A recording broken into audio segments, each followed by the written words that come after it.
Okay, start.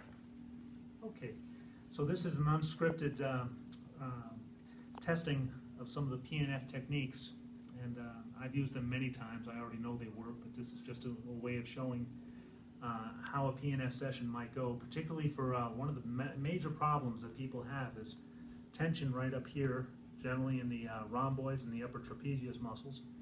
And in order to get rid of that tension, there are numerous things you can do, but no one technique will do it all. But these techniques work really fast and really well. I can usually get somebody's upper back loose in less than 15 minutes. So what I want you to do, Kelly, is I want you to turn your palm up, pretend that you're holding a platter, okay? All right, I want you to use 50% of your strength. You're going to push up and turn your palm over, but inhale into this spot first. I want you to expand this, okay? Expand this area using your breath. Just keep breathing, okay? Focus your breath on this area. Now, of course, you can't breathe oxygen directly into your muscles, but the idea is you can actually mentally create an expansion in your muscles and the fascia inside of the muscles. So this is really a fascial exercise, and by loosening the fascia, we can loosen the muscles. All right, so inhale. Now push up. Now turn your thumb over, just 50% of your strength. It's like you're trying to turn your palm down. That's it. So what I'm doing is I'm loosening the tendons, and I'm trying to pull a trapezius away from the scaling muscles where they're stuck. And that happens from sleeping on the side and scrunching up the shoulder, basically like this. And the myofascia gets stuck, the blood flow is reduced, and then myofascia can harden like glue. It can be liquid when it comes out of a, like Elmer's glue, when it comes out of a tube, it's liquid. But when you actually let it sit for a while, it can become as hard as a rock. So right now I have to separate her trapezius muscle from her scalenes because they're all stuck together. Okay, take a deep breath. Exhale and relax. Drop the arm to your side.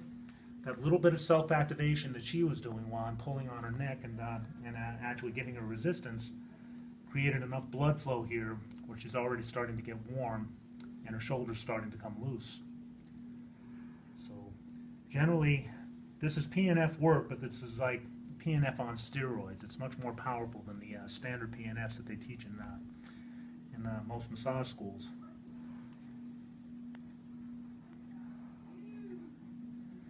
Of course, the client has to work a little bit to achieve this, but it's kind of a partnership. When you have two people working together, you can actually get them to loosen up much quicker. All right, so now we're going to do it again. Inhale into this spot, expand your shoulder, pretend you're blowing your shoulder up like a balloon. Nice deep breath. One more deep breath and start pushing up. And keep breathing normally. That's it. Keep trying to turn your palm down. So I'm pulling the muscle away from her spine, really away from her neck, cervical spine. So, and everything is coming loose. Interesting thing about the myofascia, I can mix it. I can mix deep tissue techniques in with the PNF work, and actually get it to work much faster. Deep tissue is usually a very slow technique. You usually have to wait for the myofascia to give in and release. But when I've already got it engaged like this, it's coming apart already. In other words, she's engaging her myofascia by self-activating her muscles. And if I were to do deep tissue on top of this, it's like it gets much more blood flow into the fascia right away. The fascia can't do two things at once. Okay? Inhale. Exhale and relax.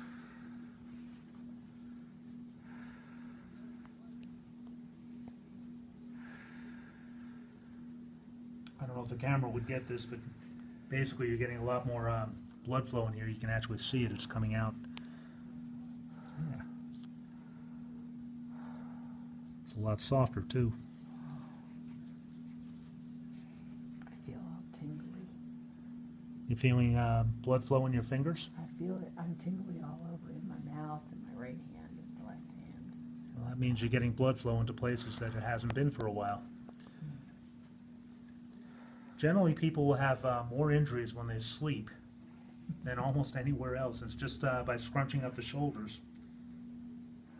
And you may want to focus this on me for a sec. What I recommend to all my clients basically is when you're sleeping on your side If you're sleeping on your right side, push your elbow forward and push your shoulder in front of your chest and fold over onto the shoulder.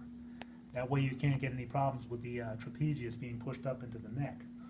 And the other thing is it doesn't push your scapula into the spine like this. All right, this is dangerous too because basically the rhomboids can get stuck. Myofascia is a very sensitive tissue, but it has a memory and it has 2,000 pounds of tensile strength. It can remember a trauma for up to 25 years and keep going back to the position of that trauma, like a car accident, for instance. Okay, this is pretty loose, so let's get to this side. I can just feel it's tight by the way you're touching it. Yeah, it is. All right, so hold the platter. Pretend you're holding the platter.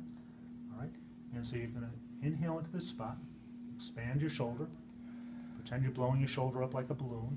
Nice deep breaths. Okay. Now push up and turn your palm down. So I'm just pulling really her trapezius and her supraspinatus away from her neck.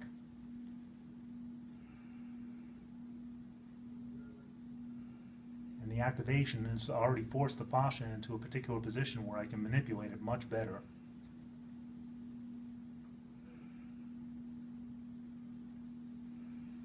Okay, a few more seconds. Take a deep breath. Exhale and relax. Drop your arm to your side. Come around here.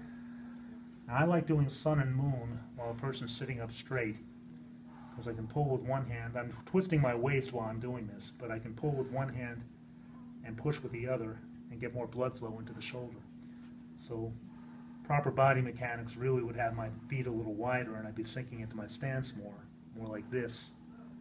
But you notice there's very little bend in the elbows. I never push with my elbows and I never push with my knees. I basically will push with my body and turn the whole body into her and get much more blood flow into her trapezius muscle, so it comes loose, which it already has.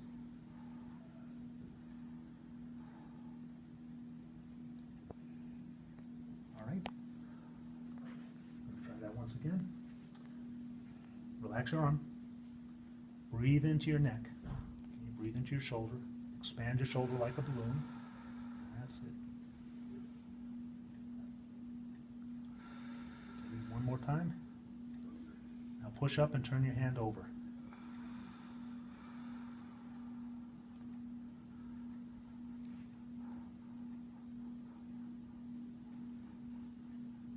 That's it. You can even see that the blood is actually increased in the area. Blood flow is everything.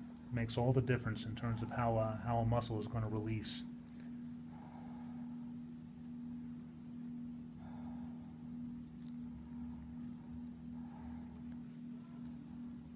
Okay, inhale one more.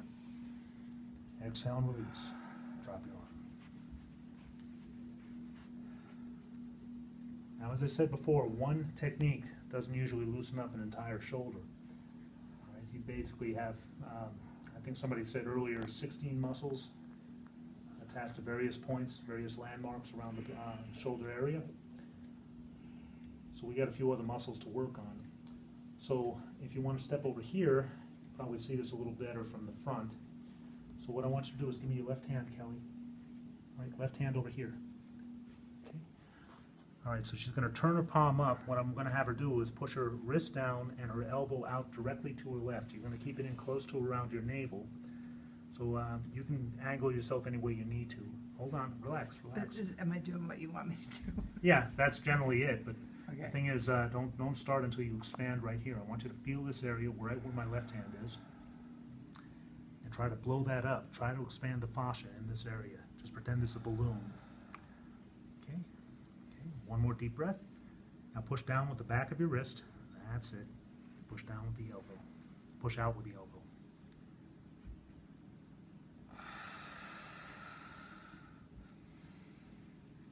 That's it.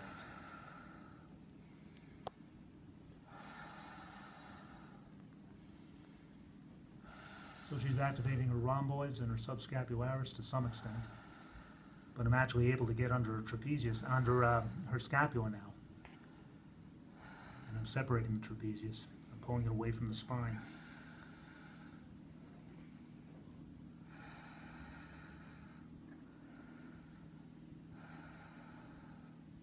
Take a deep breath. Exhale and relax. Drop your left arm.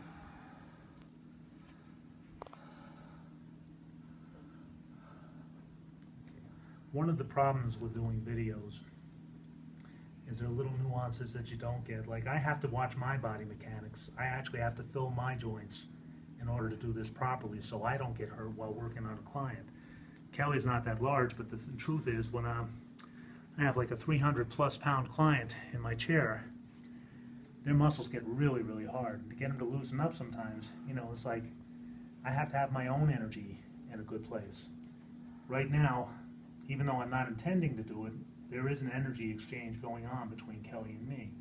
And she's drawing whatever she needs in order to loosen up her muscles. But the fact is, it's not all physical energy. You know, it's like she's loosening up beautifully. The energetic component of this art is undeniable. And that means you have to keep, a massage therapist has to keep his or her energy in a very good place. You have to do a lot of Qi Gong. And you're teaching your clients all the time. Kelly's been with me for a while, so she knows this stuff, but the idea is that you have to teach. You have to be prepared to teach. Okay, left hand again. Uh-oh, I forget. Well, okay. Breathe first. Inhale into this spot. Expand the area. All right. Take one more breath. Now push down with your wrist and out with your elbow and keep breathing normally now. Just long, fairly long breaths. Oh boy, that stretched out nice.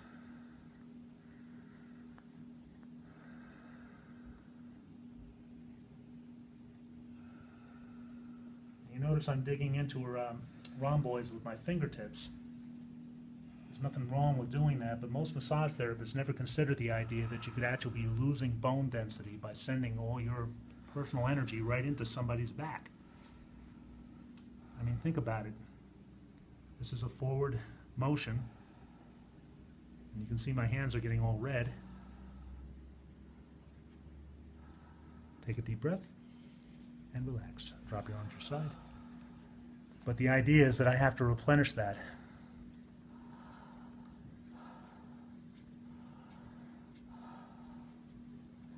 So that's where the Qi Gong comes in.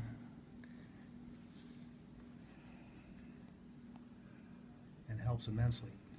All right, let's do the other side. How do you feel on this side? I got all tingly again, my mouth, my right arm, my left arm. So oxygen's going places. Yeah, I think so. All right.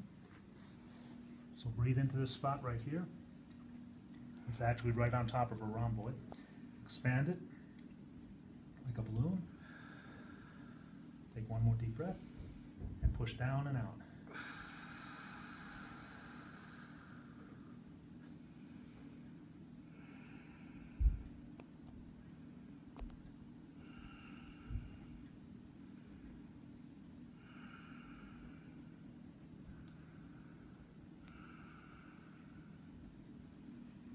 Good job.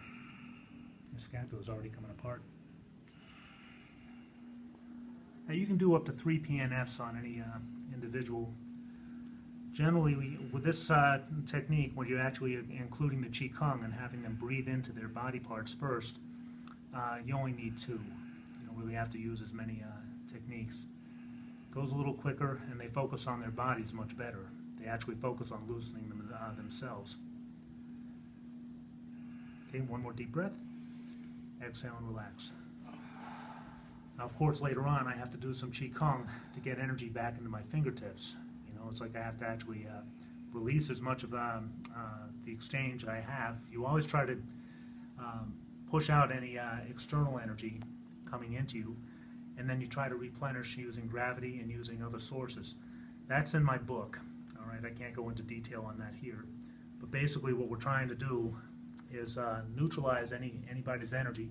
Kelly's always got good energy, so there's never a problem there. But the idea is that you don't want to be taking on stuff from your clients.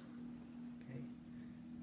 Is there a way I can help you, like pull the energy through my feet or through my head? Nope, all you need to Okay. do is breathe. Okay. It's the therapist's responsibility to take care of his or her own energy.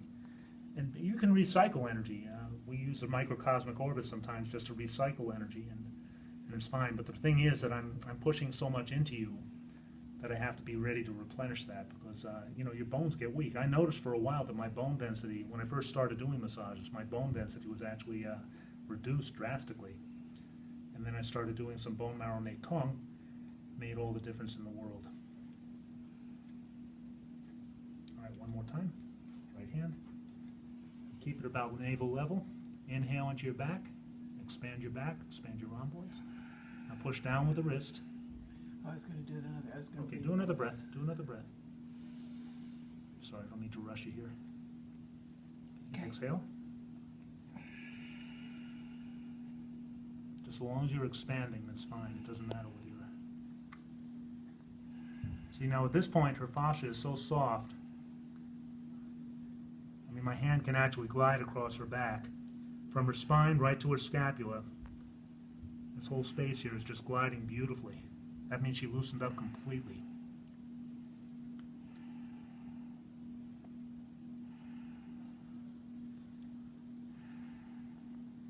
Okay, now take a deep breath.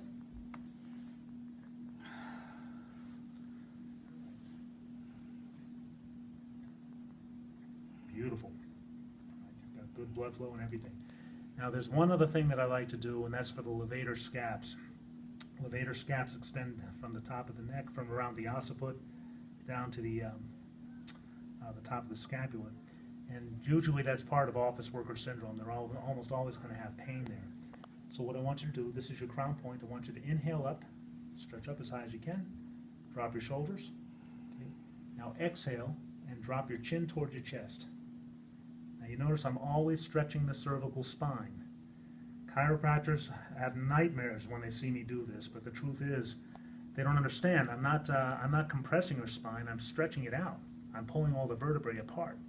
I'm pushing forward with my left hand and I'm pulling back with my right hand. Take another deep breath. Exhale and drop it down a little more. Okay. So I'm helping her to stretch out as much as she possibly can.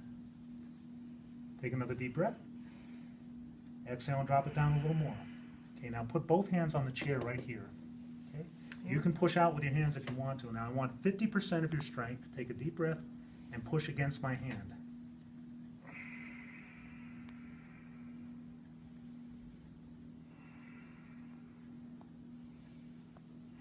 That's it.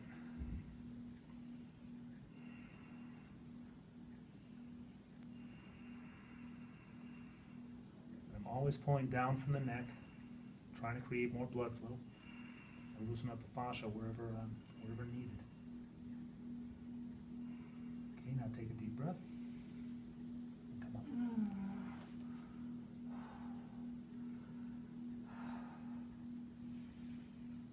Well, you're getting all loosey-goosey now. Thank you. Full of energy. That's good. Full of oxygen. Inhale up again. Drop your shoulders. Exhale and drop your head forward. I'm always stretching the cervical spine. So any chiropractors who watch this, please don't have a heart attack. Take another deep breath. Exhale and drop your head forward more. I'm feeling this down here. We'll take care of that. All right. Take another deep breath. Exhale and drop it down a little more. Okay, now push against my hand, 50% of your strength. That's it.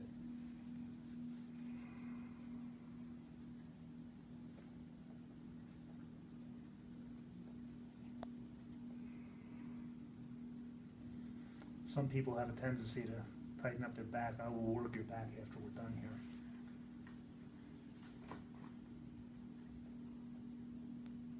All right, we don't have to worry about this. You're already loose. Inhale. Exhale and relax.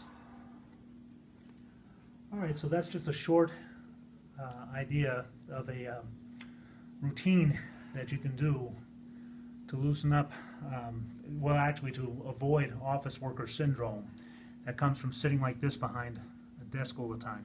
There's another half of this that will be in the next video, and that's for working the chest muscles, because you have to pull the shoulders back.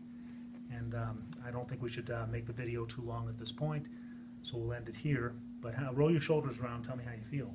I feel great. In the beginning, I felt so much energy, I didn't think I could stand up. I mean, I was lightheaded. Maybe that's not energy. Well, well, it's definitely moving blood around. We'll work your chest muscles too. We'll take care of your lower back first. Okay. All right? Okay, so that'll conclude this video. Let's see how that turned out.